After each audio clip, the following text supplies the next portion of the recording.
Hi, everybody. Today's Tuesday, March 3rd, 2026, and our dear friend John Helmer is here with us. Welcome back, John. Thank you for having me, Nima. Good to be back. Yeah. John, let's start with this escalation in the Middle East between the United States and Iran. And the attacks started with the assassination of the supreme leader of Iran together with some commanders in Mhm. Iran. And the war is somehow escalating the way that no one could have ever imagined. All these military bases in the Persian Gulf were hit by Iranian missiles. They're hitting Tehran. Iran is hitting Tel Aviv. Mhm. And how do you see the whole case of the war so far? And what is the importance of what has happened? And what is at risk in the West Asia, in your opinion? Let me try to answer the question from the Russian point of view, because it's a part of the story that isn't being told. You have very good colleagues who can spell out, as Theodore Postel has done, the way this war will be extremely damaging to Iran in the short term and extremely damaging to the United States interests and Israel in the long term, and so forth. And others can talk about the military aspects of tactics, operations, and strategy. Let me go through for everyone listening and for ourselves how the Russian side is behaving and how the Russian side is behaving with the Chinese side, because it's extremely interesting and it's not really being discussed in Moscow.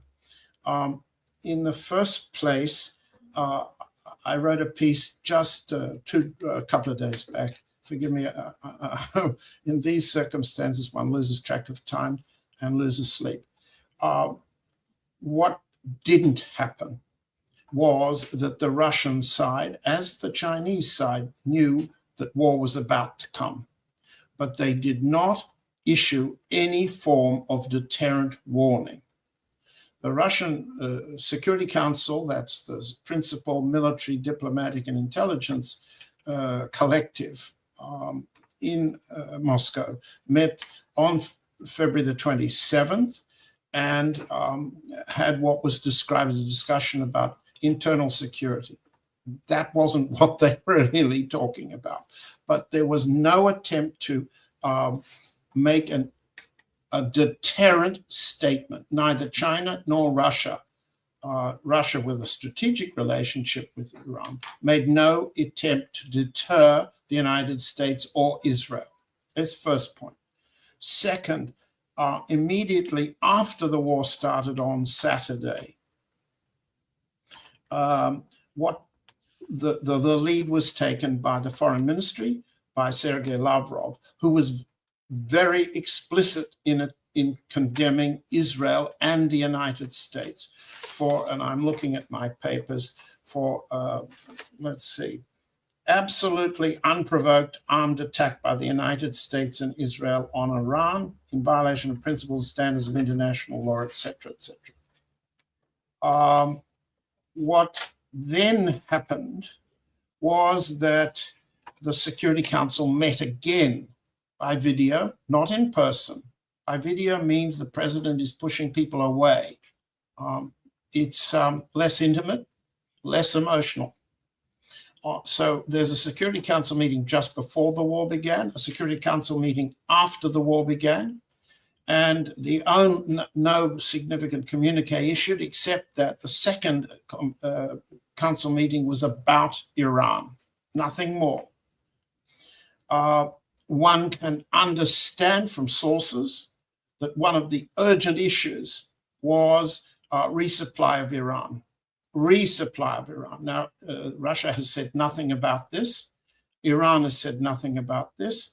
It can be done overland by rail through Turkmenistan to northern Iran. It can be done by sea over the Caspian. If it happens, it will happen, and we will learn afterwards. But there's been no attempt by the Russian side to telegraph its punches or to indicate anything to deter Israel and the United States from escalating, from the escalation you've just described. The implication, however, is enormous for Russia's own war and the negotiations in Iran. The negotiations over the Ukraine war. Why? Because the principal US negotiators have been Stephen Witkoff, Jared Kushner.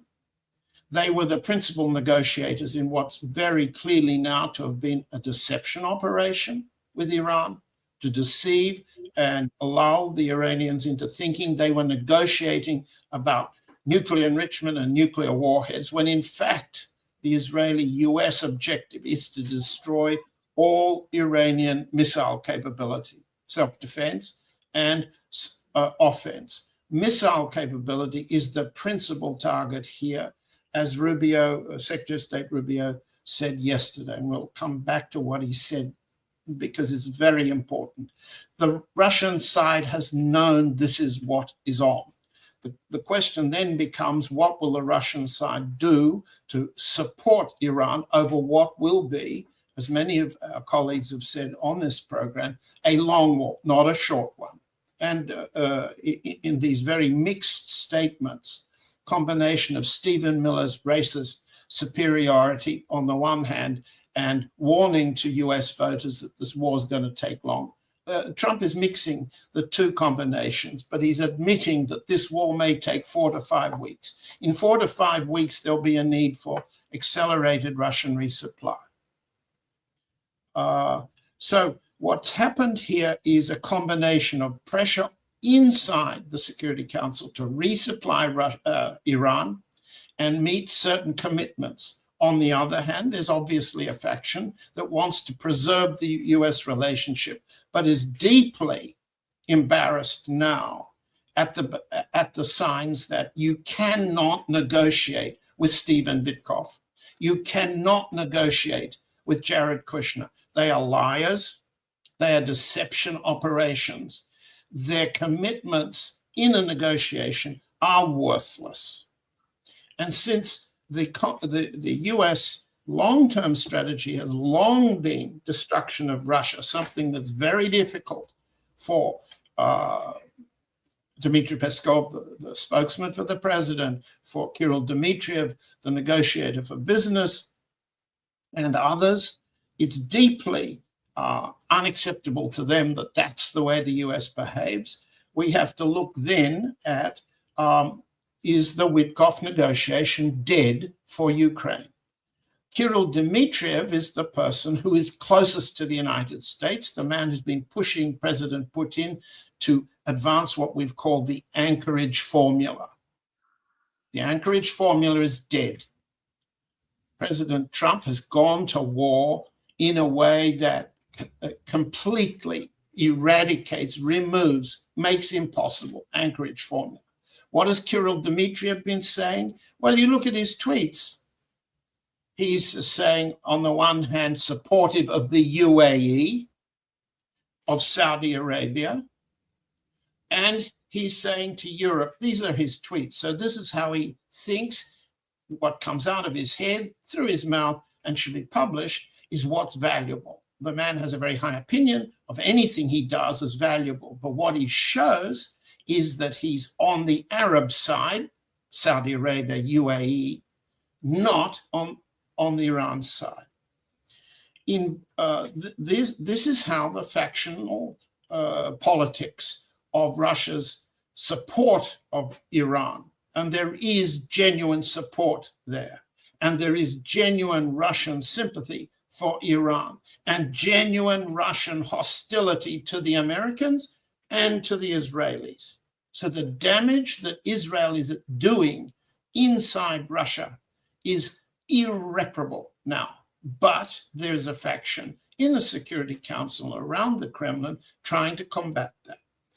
In Vzglyad, which is a publication of very considerable importance because Kremlin supports it to analyze security options, there have been two lines. One, that killing Ayatollah Khamenei has been a mistake. It's rallying Iranian support behind the regime. It's not causing regime change.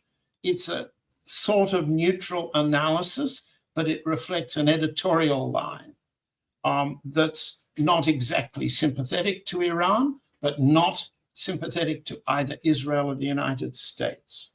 The military bloggers, on the other hand, these are the free journalists of Russia who've been covering the war minute by minute, have done a first-class job of covering the war since it began on Saturday. Better than any of the mainstream Russian media, much better. They're the ones who are reporting that it was a Russian S-300 battery that hit the 3 US aircraft, the 3 F-15s that came down over Kuwait in the last few hours. Whether that's true or whether it was an Iranian battery is another matter. Friendly fire, the Russians reporting does not indicate. So what we also must understand, and I'm not sure I'm answering all your questions, is Russia gains from this war. The price of oil zooms. The availability of oil to the two principal purchases of oil through the Strait of Hormuz, India and China, their supply of oil must now either come more from Russia at a premium price, not a discount price. And India's been defeated here. India has supported, not Iran. Narendra Modi, having made a speech in the Knesset, has tweeted in support of Prime Minister Netanyahu. He's tweeted in support of the UAE. He is now going to have to pay the penalty of premium priced oil, which he was cutting from Russia. Obviously, China is in a position to supplant its Persian Gulf oil with Russian oil. So this makes a considerable economic boost to Russia right now. It makes it more and more difficult for the allies in the United States to prosecute a war on the Ukraine. And my military sources believe, I'm not sure whether I do, that the price of the restrictions that President Putin has put on the general staff for operations on the Ukrainian battlefield, the price has been removed by the Americans. This war against Iran and any restriction President Putin places on the general staff to assist Iran is paid for by removal of restrictions of the general staff on the Ukrainian battlefield. So it's escalation by Russia in the Ukraine. It's send Witkoff's head back to Washington. He's unacceptable as a negotiator, as is anybody from the Trump administration now. So what do we then find? That the presidential spokesman has said, and I'll finish on this point. Dmitry Peskov, the spokesman of President, said on this very point. So it shows you how angry some Russian leaders are at what's happened. Quotes, this is Peskov talking. Even as we continue to highly appreciate those mediation efforts being provided by the United States, read Witkoff and Kushner, we rely on ourselves only, and it is us who defend our own interests. That's so obvious. It didn't need to be said, but it was said in order to assure readers and the public and other members of the Security Council that the policy will not be the confidence in the United States. The Anchorage formula is dead, and Trump killed it with Netanyahu's help. So Peskov was then asked in conference a couple of days back, 24 hours ago, what's Russia doing in analyzing the way in which the US-Iran talks ended and the war began? Quotes, of course we are assessing the situation and drawing the appropriate conclusions. We are continuing to work in our own interest. Since when does the president, spokesman of any serious country, have to say we are continuing to work in our own interests? What's that mean? It means there are those who say you are acting in the interests of another state. You are fifth column. You are betraying our country. When Peskov says this stuff, he's answering the charge that there's a faction in Moscow, and it means Peskov himself, Dmitriev, and some others have betrayed Russia's national interests in the negotiation with Witkoff. That's pretty serious. Yeah. John, here is what Lavrov said about the situation. Of this aggressive attack on Iran was set their conviction that Iran is pursuing its goal of creating a nuclear bomb. But previously, the evidence was there that no elements for building a nuclear bomb had been found. But I quoted Stephen Witkoff, if the reason for this war lies in the fact that Iran should abandon all schemes which deprive it of the right, the undeniable right to enrich uranium for peaceful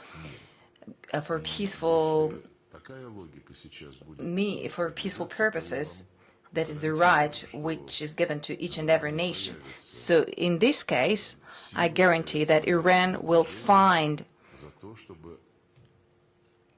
appropriate movements and forces to reach what the US is trying to avoid. Namely, Iran will get a nuclear bomb because the US is unlikely to attack those who has a nuclear bomb. Muammar Gaddafi is cited as another case in point, someone who voluntarily abandoned the nuclear program at the time. Some of our counterparts in the global South states remember that situation with Gaddafi, and you can see what happened to him after he had refused. And those who didn't refuse, they are not attacked.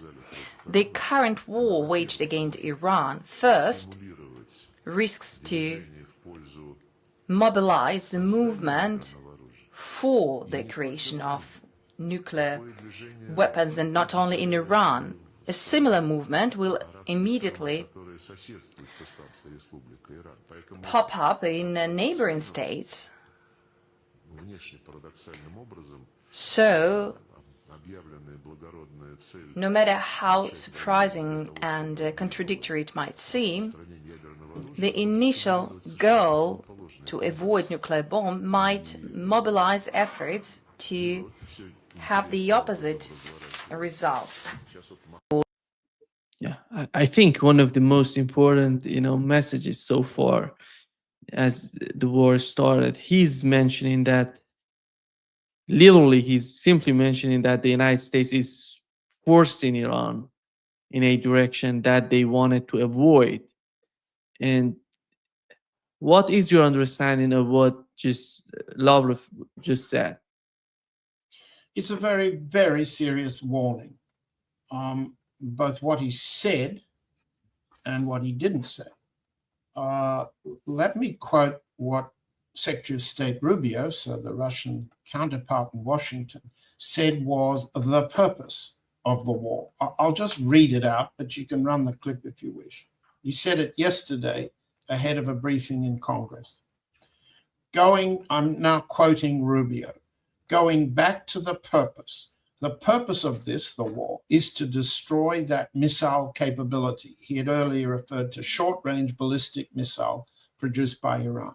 Why does Iran want that ballistic missile capability? What they are trying to do, I'm quoting Rubio, and have been trying to do for a very long time, is to build a conventional weapons capability as a shield where they can hide behind, meaning there would come a point where there have been so many conventional missiles, so many drones, and can inflict so much damage that no one can do anything about their nuclear program. That is what they were trying to do, to put themselves in a place of immunity where the damage they can inflict on the region would be so high that no one can do anything about their nuclear program or their nuclear ambitions. Now, put the two foreign ministers' statements together, and what do you have? We've said it before, and many of our colleagues on your program have repeated it in different ways: military ways, strategic ways, operational ways. The achievement of Iran has been to create mutual assured destruction, mutual assured deterrence at the conventional level, because their missile capabilities are now so good, they can destroy Israel and they can destroy the US bases. Ted Postel pointed out the other day on your program, and invaluably, the THAAD interception rate's 15%, but no better.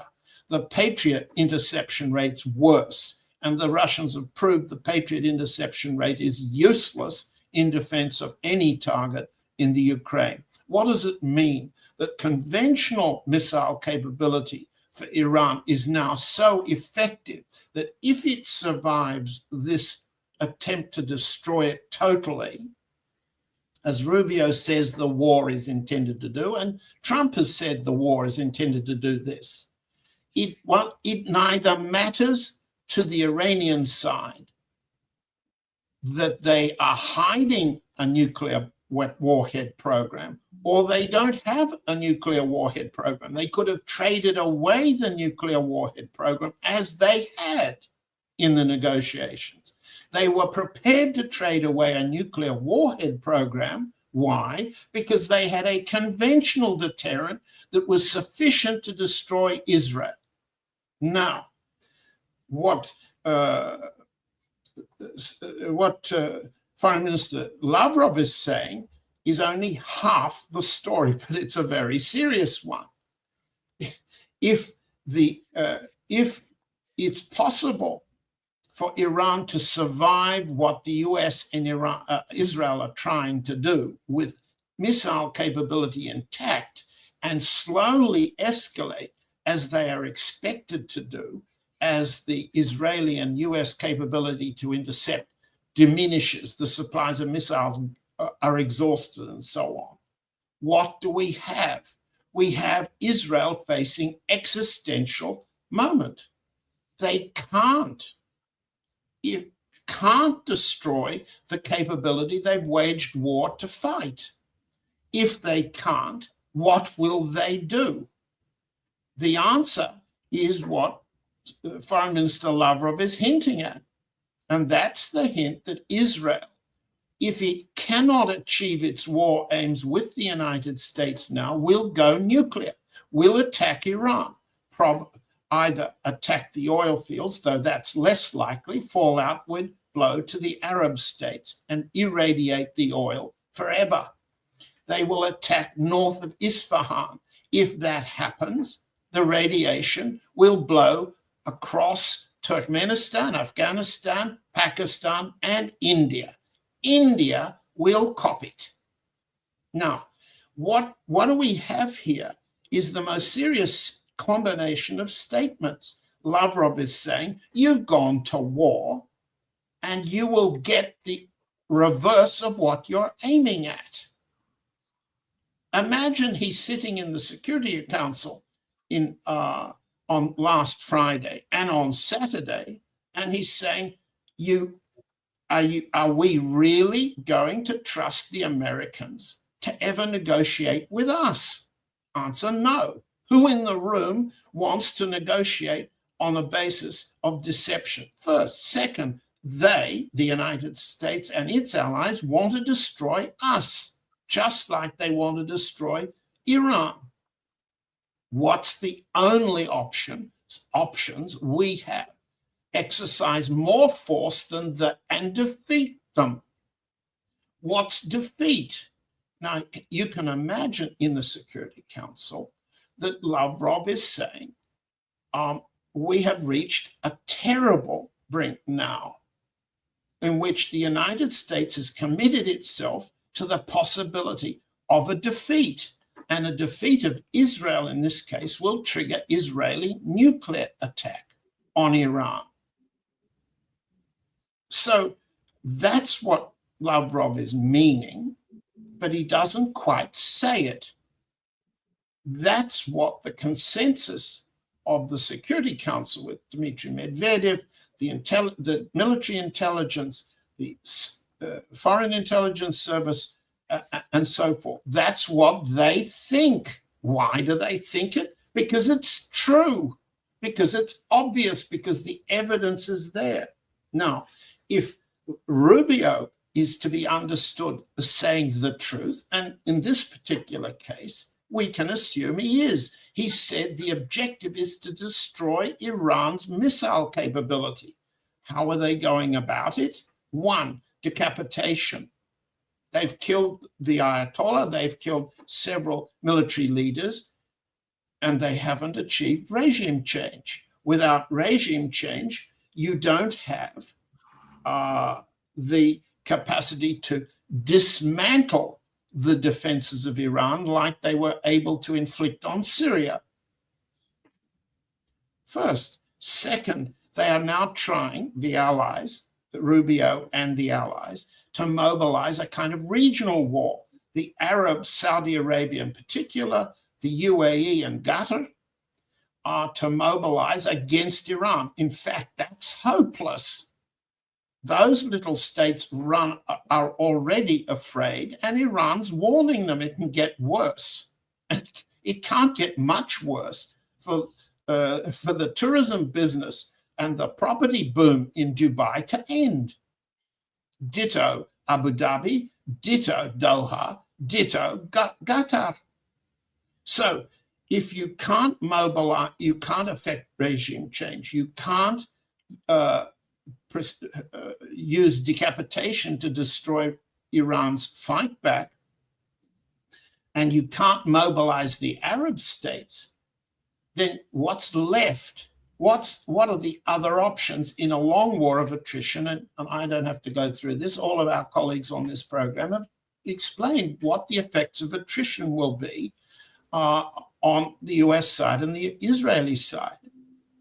And that brings us, unfortunately, but let's be clear about it, it's if the goal that Rubio stated fails, Israel will go nuclear to attack Iran.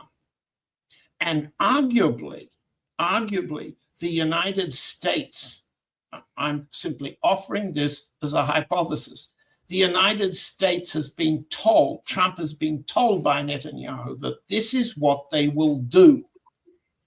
The United States has entered this war in an attempt to head off Israeli nuclear attack, and the Russian side understands this.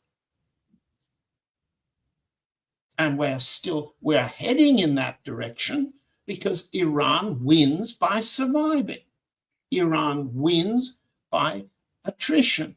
Iran wins by protecting its missile capability and then using it against an increasingly defenseless US-based system and an Israeli system. I'm afraid that's where we are. Yeah. But John, using nuclear weapons doesn't mean that you're going to win. That's the problem. I think that's not going to be a game changer in the whole game. It's not going to, everybody knows how devastating these nuclear bombs are, but this is not the end for Israel. Right. And that could end Israel. That could end everything that the United States is fighting for. I agree with you. And I look forward to having Ted Postel and others on to explain what would happen if Israel fires approximately 20-25 nuclear missiles at the region between Isfahan and the Caspian Sea coast, including Tehran. I'm not a military person and I'm not an explosive expert, but I'll defer to what they have to say. In principle, you're quite right. Saddam Hussein discussed with his generals and with the PLO what would happen in Iraq if Israel fired approximately 20 nuclear missiles. It was always clear to Saddam that Israel would go nuclear if they weren't capable of achieving certain kinds of war aims politically by assassination or by military attack. His argument, and we know it because it was a secret documents that the Americans liberated after they captured Baghdad. He simply said, we, the Arabs, will survive an Israeli nuclear attack, but Israel will not. Now, that's the word of a dead man, a defeated man, Saddam. And Lavrov, you just heard, referred to Gaddafi's wisdom, but he's a dead man too. So what do we look at when we look at the situation unfolding as the Ayatollah is being buried and Iran survives? Different, isn't it? And let me just quote you something else that Rubio said that isn't noticed. When he said, after describing what the war aims were, he was saying, I quote, imagine a year from now or a year and a half from now, the capabilities they would have to inflict damage on us. It's an unacceptable risk, especially in the hands of a regime that's run by radical clerics. The Ayatollah is a radical, was a radical cleric. I'm still quoting Rubio. That entire regime is led by radical clerics who don't make geopolitical decisions. They make decisions on the basis of theology, their view of theology, which is an apocalyptic one. If you let the words sink in, Rubio is describing as much the Israeli mentality as he's attempting to describe the Iranian one. The Israeli mentality, the Zionist mentality, is apocalyptic. It's committed genocide for the last 2 years, more than 2 years, in order to remove all Palestinians, all Arabs from Gaza, and it's proposing and planning to do the same to the West Bank. You don't have to have a theology of bi-cleric. In Israel, there are, let's say, others, the Chabadniki, and others who have an apocalyptic theology of Israeli expansion. And when Rubio describes the enemy of the United States in these terms, he's inadvertently describing the Israelis. So if you've got an apocalyptic theology, you think that nuclear weapons will achieve apocalypse against your enemies. You're right. That doctrine is wrong. But there's no denying that Rubio thinks the Iranian theology is like that. We think, or I invite our audience to share our view, the Israelis think like that.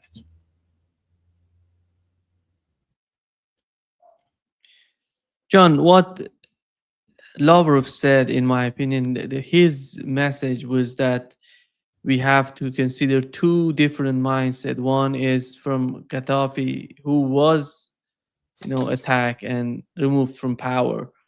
Yes. And the other one, he's talking about North Korea.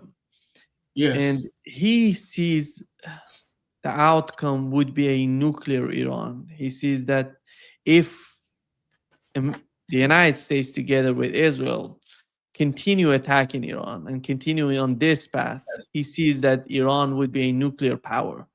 my understanding of what he said is this. And I don't, when it comes to the assassination of the supreme leader of Iran, John, just to mention, we had 12-day war. Mm-hmm. And the assassination of the supreme leader of Iran, you see, I would say inside Iran, they have a system that they could even, go with assassination, whatever you want to do. They know how to replace that. They know how to deal with that. Yes. But when it comes to the whole region is on fire because of the angry all these people are in Pakistan, you call it, in Bahrain, all these countries, in Yemen. Iran didn't ask Yemen to join. Iran didn't ask Iraqis to join. Hezbollah has joined in Lebanon. These Yes. are people are angry. Yes. And this is the outcome of the assassination of the supreme leader of Iran. I don't see that could help the United States. The United States is facing something that they have never experienced before. The whole region somehow is expelling the United States. And they have a large issue, in my opinion, not only with Iran right now, with the whole region, because these Arab states are not that much powerful. I'm talking about the leadership. That could bring huge security problems for these states in a long run. How do you see that? Well, not such a long run. Immediately, one of the reasons that the UAE and the bin Zayed family made its memorandum of understanding with Narendra Modi and with the Indians was to improve internal security. And I would say that that's now a dead letter. A dead letter. We haven't the time, and I'm not quite ready to talk about the Arab politics that have come to this point. Let me say a couple of things. I knew Gaddafi, and the wisdom and the humor with which he expressed himself was supported by my prime minister at the time, Prime Minister Andreas Papandreou of Greece. That's not the same as the views and policies of Saddam Hussein when I knew Iraq rather well too. But what one has to understand, and what the story of the Jackal's Wedding, a book I wrote some time back, it's available, is that the power of the Arab street and the power of the secular Arab leadership has, in the Israeli and American mind, been destroyed. Been destroyed. Gaddafi was murdered. Saddam Hussein was captured and hanged. Hafez al-Assad's son was driven from power. And what you have in Egypt is a shadow of, it's not even worth describing Sisi in the shadow of Gamal Abdel Nasser. What you have seen is the total destruction of secular Arabism and its replacement by religious organizations that can survive repression more effectively. But my point's a bit different to answer your question. The Israelis have confidence.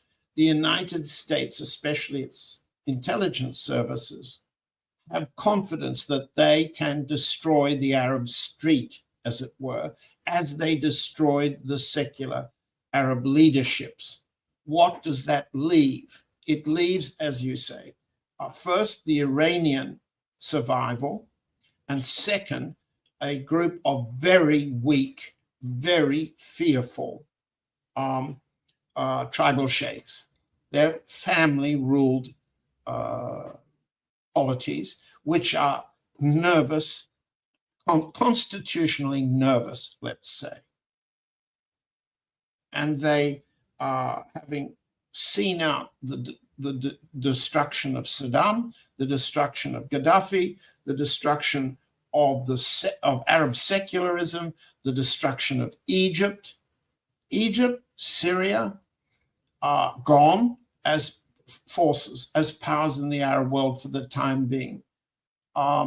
Leaving Iran, not Arab at all, surviving with Arab allies. This is a combination, as you said, that has survived everything the Israelis, the United States, the British have thrown at them. And they've survived. They've survived and survived today in a way that the Arab secular leaders have not survived. I've left out the Palestinian secular leadership that's also gone and been replaced by Hamas, but Hamas has also survived, yes, survived genocide. So surviving to fight another day is the story we're telling, isn't it?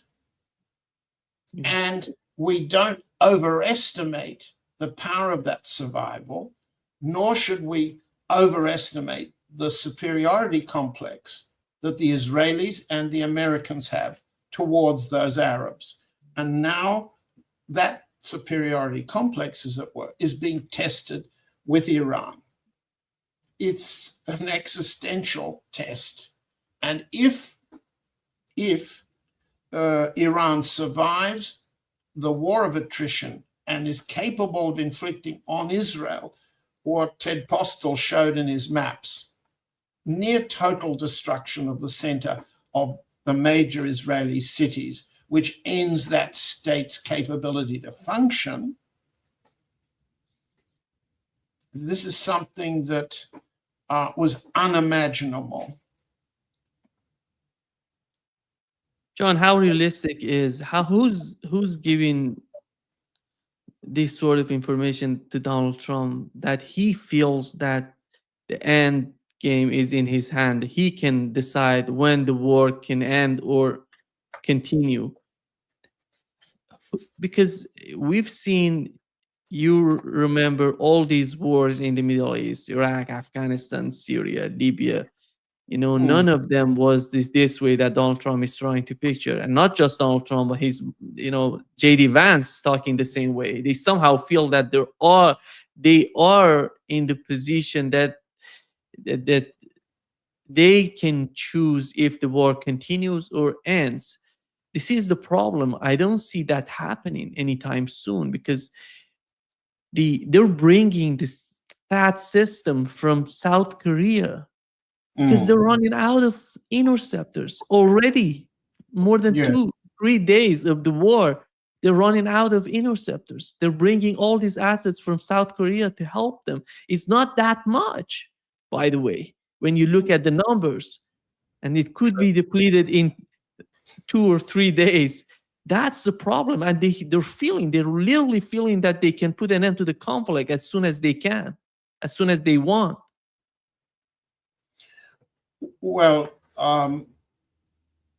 to jump from my Moscow seat to my long ago Washington seat, we've tried to explain the rationality of the way White House staffs think. It's money, votes, and bullets. And in an election year as this is, all we can do is to go through this formula and show that eventually, but rather soon for Trump, the realities will hit him. And it's not just the logistics of supply. It's, let's start. There are winners of this war in the United States. I've checked them before I came on here.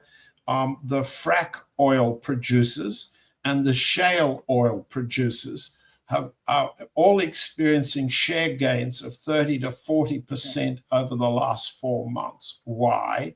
Because if the oil price goes up, it becomes profitable again for fracking and shale oil developments, which are not profitable enough if the oil price is below, let's say, 70. There are people out there who know exactly how much money the oil price has to reach before it's profitable again for shale oil and fracking. But the share price markets, New York Stock Exchange, NASDAQ, and so forth, are moving up those producers. They're winners, okay? But the inflation rate and fear of inflation on the part of Americans, normal Americans, as they head into the driving season, the summer driving season. The fear of inflation, according to the polls I've read in the last few days, is jumping. So there's nothing President Trump can talk down when the gas price is going up at the pump. Everybody feels it. So while money markets are right now, the Brent oil futures and the stock markets are betting on a shorter war than the president himself is admitting, the votes are going the other way. We can see from the initial votes of polls that there's overwhelming Democratic Party opposition to this war, and roughly half and half support and disapproval on the part of Republicans, and a very large group of Americans, roughly say 1 in 4, on the existing poll, a Reuters Ipsos poll of a couple of days back, who have yet to make up their mind. As the casualties rise above the 6 or 10 already admitted, as the ammunition runs out, and as the counterstrikes escalate, if that happens, and if it happens that Trump's version of the war map is a total success, he's not using obliteration this time. He's saying the war will go on.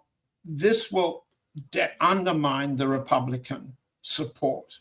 If the Republican base breaks up in voter terms, then what we're looking at is Democrats exploiting the wall that Trump got us into, that is costing us money at the gas pump and blood, and ruining our economy. And the effect on American attitudes towards Israel will be enormous. It faces a transformation which the Israel lobby has never faced before. Worse than the British faced after the collapse of their Suez adventure in '56. So combine the money markets and the votes, what you're seeing is no support, no improvement in public opinion, public approval for Trump. And when that happens, as you go into an election campaign, while you're fighting a war, it's a near certainty you're going to lose that war. And, the domestic war, the election. If you lose the election in a landslide, Trump faces not just a loss of control of the Congress, which is bad enough, but presidents can win against a hostile Congress and can plan a re-election in, or a succession that would succeed against a Democratic House. If the Senate is lost to the Republicans, you then have majorities for impeachment. And impeachment would become the testing of all of the moves that Trump has made through the Attorney General, through the Homeland Security, responsible for ICE, and Trump himself. The impeachment possibilities would then focus on the corruption around Trump. Kushner, father and son, Witkoff, father and son, Lutnick, father and son, and so on. And the links between the Trump family, the policies they push, and the political donors of consequence. And it's obvious who they are, Musk and others. So what happens when a White House is facing these uncertainties and these negatives? You can begin to see it already in Trump's short speeches. The first part, we have triumphed over the evil, devil, the Satan, the this and that. That stuff is written by Stephen Miller, the man who also directs the ICE violence and the militarization of the democratic cities, a campaign that's totally failed politically. That stuff, Miller is an Israel first advocate. That stuff is in the first parts of the last two speeches that Trump has made. In the second part of his speeches, he's saying, we're going to have to fight on for 4 to 5 weeks, maybe longer, as long as it takes. And that's the admission that comes from the political side of the White House, Susan Wiles and the chief of staff and others who have to calculate for the survival of the president and his Republican supporters past the midterm election, past election day in November. So it seems to me already you see a split in the White House between the Israel ideology, and which is to support whatever Israel does until Iran is totally destroyed, defenseless and destroyed. And the election, the vote counters, the money counters in the White House who say you won't win, even if that happens, you won't win the election. And if it doesn't happen and you're defeated, if Israel faces much more significant escalation from the Iranian side, and Iran can start to use weapons it hasn't deployed yet against American bases, the casualty numbers will rise. How can you run an election campaign when you can no longer hide the body count? You can't. So if I may be imagining things, everybody can read. I recommend reading what Trump says. Don't look at him. Don't look at that blood rash on the side of his neck. Read what he says, and you can see the split in the mentality already there in the White House. That's an indication of rational American electioneering. And it doesn't recommend winning this war this way, and it certainly doesn't recommend losing it by attrition. Yeah. I think there is a lot happening in this war, and the United States is risking and has. I think they have no way out, and the only way out for Donald Trump would be, getting out of the region and saying that Iran has capitulated, the way that he did with Houthis, with Yemenis. He capitulated and said that Houthis are capitulating, and they have capitulated. I think the only way out of this for the United States would be that. I don't see Donald Trump being capable to go that far, because he knows when you see the desperation, when he wants to bring the weapons, the air defense systems from South Korea, you see the desperation. The only thing that they have left in the United States is to defend the United States.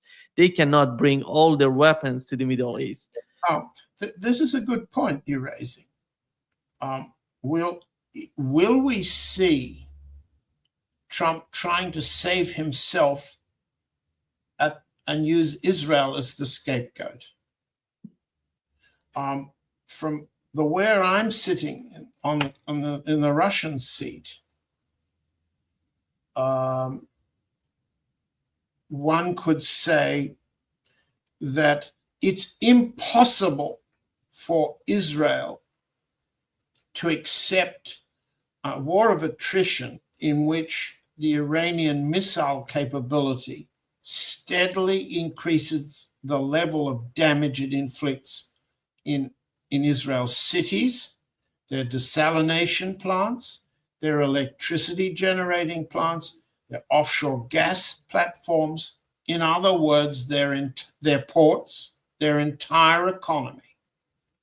You've had good people who know this economics of Israel better than I do, who've explained this on this program. So it's impossible for Israel or the Netanyahu group, let's call them the Chabadniki, the ones who have an apocalyptic theology of the expansion of Israel. It's impossible for them to accept something short of the destruction of Iran now. They finally got what they wanted for their lifetimes, a war of total destruction against Iran. But if Iran survives and counters, then they can't accept it. Trump will bail out, will he? In order to save himself. And he must, let's face it, if he loses the Senate and the House, the impeachment process, however motivated by the pro-Israel Democrats, leave that aside. The Democrats will seek their revenge now. And it's not simply a case of the Epstein crimes. By the way, the Russian military bloggers refer to the combination of Israel and the United States as the Epstein coalition against Iran. The Epstein coalition facing impeachment on many counts, So all of a sudden, this situation that Trump is in is personally threatening to him, his family, his fortune, the fortunes of the Witkoff family, the Lutnick family, the Kushner family, and so on. He must avoid that. He must. Or he's in danger. He understands what danger is. He's exercised, he survived the danger when Biden was in power. Will he be able to survive a significant loss like that in November? My own view is you will find he will increasingly scapegoat Israel to save himself. Will he do that? Will Stephen Miller and Jared Kushner, Chabadnik himself, and the others allow the president to go that far? I don't know. Yeah. John, thank you so much for being with us today. It was a great pleasure to have you on. And one of our audience here is asking, just to wrap up this session, is asking if Russia and China would intervene to bring peace, and how do they have to offer in that direction? It's a good question. Let's just quickly address the China matter. China has not supported Iran to the extent that Russia has already. What we saw and what I wrote in the Dances with Bears summary of the Russian decision-making was that there was a telephone call, and I'm looking through my papers to get the words right, between China's Foreign Minister Wang Yi and Russia's Foreign Minister Sergei Lavrov. By the way, there's no telephone call between President Putin and President Xi. Excuse me, why not? President Putin has telephoned MBS in Saudi Arabia. He's telephoned the leaderships of Qatar and UAE. He has not telephoned President Pezeshkian. He has not telephoned Prime Minister Netanyahu, as he did last time in the June war.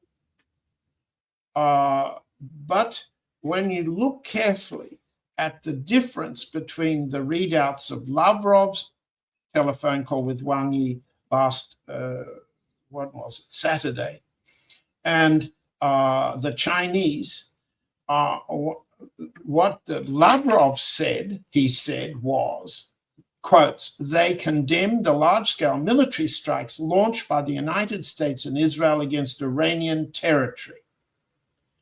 Okay, then Wang Yi says that the Lavrov requested the call, the Chinese took the call. This is very unusual for the Chinese to say, we didn't call, you called us. Why? Why show that degree of difference? And China declared, said Wang, has declared, consistently upheld the purposes and principles of the UN Charter and opposed the use of force in international relations.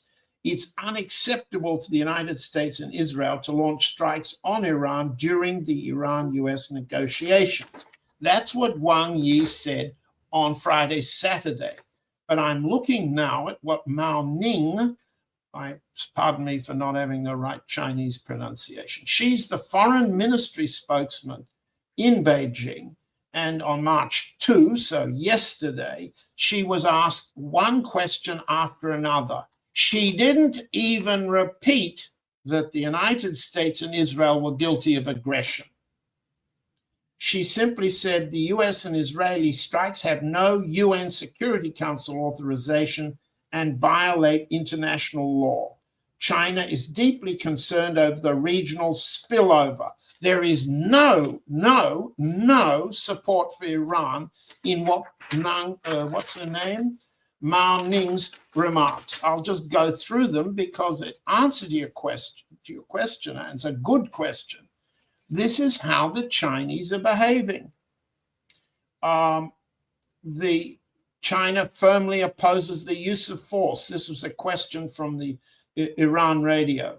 China firmly opposes the use of force in international relations, infringement on other countries' sovereignty and security. The priority now is immediately stop military operations and prevent the spread and spillover of the conflict. It sounds like China is more concerned about the spillover of the conflict because the Strait of Hormuz is closed and China can't get its Arab or Iranian oil out. She was asked by the Turkish press agency about Strait of Hormuz. Mao Ning, the Strait of Hormuz and its adjacent waters are an important international trade route for goods and energy. To keep the region secure and stable serves the common interest, blah, blah. She doesn't say that if Israel and the US had not attacked, the Strait of Hormuz would be open. She does not endorse the right of Iran of self-defense. She goes on. She was asked, in particular, your questioner's question, she was asked, let's see, she was... John, there was a call. I don't know if you know that yesterday there was a call between the Iranian foreign minister and the Chinese foreign minister. And what did Mr. Arakchi say he got achieved from that? Yeah, he said that the Chinese, the foreign minister of China, while emphasizing, he was talking about supporting Iran's defense of its sovereignty, independence, and dignity, emphasizing the condemnation of the illegal aggression by the United States and Israel during the... Is that Mr. Arakchi's version or is that Wang Yi's version? Yeah, this is coming from, it doesn't mention it comes from Arakchi or from Wang Yi because there was a phone call. And this is the report doesn't show who's reporting on that. Okay. Last point I could make here is that here was a question that goes to the issue of what can China do in the area of resupplying Iran's defense. This was the question. Foreign media recently reported that Iran is close to a deal with China to purchase the CM-302 supersonic anti-ship missile. If delivered, the missiles would be among the most advanced military hardware to be transferred to Iran by China in recent years. Mao Ning, this report is not true. As a responsible major country, China always abides by its international obligations. China opposes ill-intentioned association and spread of disinformation and hopes relevant sides will choose the course of action conducive to de-escalating the tense situation. Now, that's not much of an example of either military support for Iran's principled self-defense, nor is it telling the truth. It's an attack on the press for asking the question. Now, what can one say? The Russian side, this time in this war, has been more explicitly supportive of Iran, which leads me to think, as we began the program, that the Security Council will, in secret, support resupply to assist Iran both in air defense and in resupply. China, however, is behaving in a way that's indecisive, defensive, unclear, and one would have to say, from an Iranian point of view, unsupportive. And the Chinese should explain themselves. This is John, just before wrapping up, I think this is a common behavior on the part of Chinese, because you remember when the war in Ukraine started, the same way, they were behaving the same way. And while supporting Russia behind the scene, they were not mentioning anything of that sort. I think the same thing is happening. They're supporting Iranian, they're not that much vocal about what they're doing. But as time goes by and the war drags on, you see they're getting more vocal about what they're doing. Because it has happened in Ukraine. And we have the case of Ukraine. We know what has happened, how China supported Russia during the war. I think Iran is in that process, but let's see what would, the reality would bring to us. I think we have to let the events Well, certainly. The serious question is Chinese behavior to track as it was with Russia on the Ukraine battlefield, or is it to track as it was on the battlefield of Venezuela? There are two possibilities, and it would be appropriate for those who are Venezuela is different, John. I would say that you would agree that Iran and Venezuela are the two totally different cases. So Russia and China, it's the whole region. It's the Eurasia concept. It's not Venezuela is on the other side of the planet, and they don't have that much of leverage to bring to send to Venezuela, I would say, because Venezuela is far, far away from China, from Russia, from Iran. That was the main problem. Well, that's true. Then the question becomes, from a Chinese point of view, taking into account that China's major war-fighting concern is Taiwan, and let's say deterring the United States from further reinforcement of its offensive capabilities against China in Japan, in the Philippines, around China. Does China gain in deterrence against US escalation by this behavior of saying anodyne statements after the event, after the attack on Iran, while maintaining possibly secret, supportive relations with Iran for its air defense, its long-range detection, and its resupply of munitions? Does it gain its own interest in deterring US escalation where it counts for China, which is Taiwan? Or does it gain from acting secretly and assisting in the, let's say, the defeat of US escalation on the Ukraine battlefield and on the Iran battlefield? That's a question we can't answer. It's too early yet. If that's the Chinese approach, it would be nice to hear it said. What's lost if a Russia correspondent and an Iran correspondent with a principally North American audience have to say it? What's lost if we discuss it as a series of question marks? Answer: China is not distinguishing itself with transparency. Does non-transparency act in its self-interest to deter US escalation, or does it weaken China against US escalation? Because China is always going to be next. Yeah. But the key question, John, in my opinion, is that does China gain anything from Iranian defeat? I would say nothing. Correct. And but Iran can show something to China that Taiwan would be just a fantasy for the United States to go after Taiwan. That the case of Iran is so much complicated. It's not just Ukraine. The case of Iran in the Middle East is so much complicated, and China has everything to lose in the Middle East if Iran is defeated after this war and during this war, and that's not going to happen. Well, I think I agree with you, Nima. Let's hear it. Let's hear a China expert come on and answer what you've just said, and the speculation we're surfacing, and the particular remarks that Wang Yi and his spokesman Mao Ning have said over the last 48 hours. Let's hear it from the Chinese. Yeah. I'm all ears. Yeah.